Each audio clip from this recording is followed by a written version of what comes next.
Hey everyone, Jeff from Tugger Jr. Hope you're having a great day today.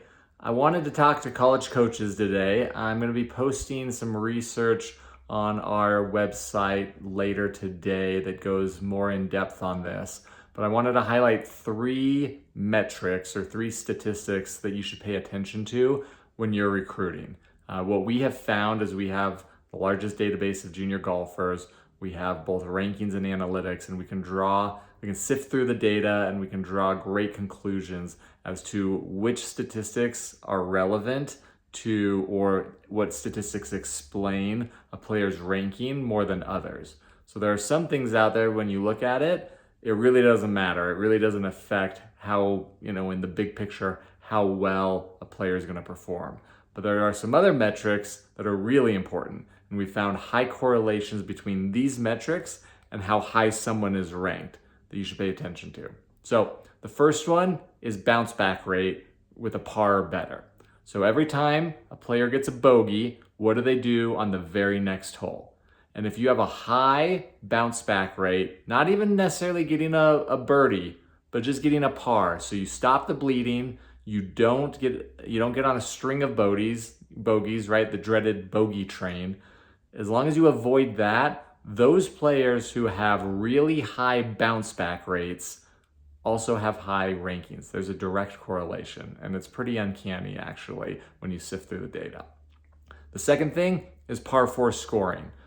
On most golf courses, par 4s are the most type of hole that's out there, right? An average course might have 10 par 4s compared to 4 par 3s and 4 par 5s or something in that range.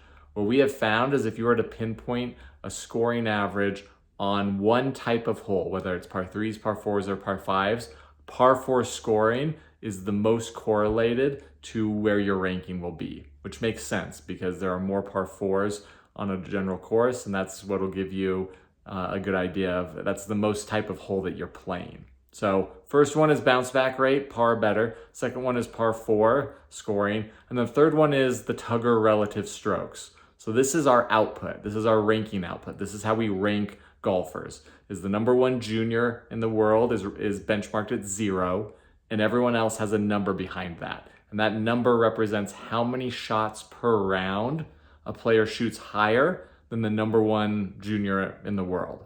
What we've found is it's a much more accurate output than USGA handicaps, right? And we know that the formula for USGA handicaps is different and it only takes in a certain number of rounds. With the Tugger relative strokes, it takes in all competition rounds and it gives you a much more consistent and a better output. We have more details on our research page that we're going to post today, so take a look at that.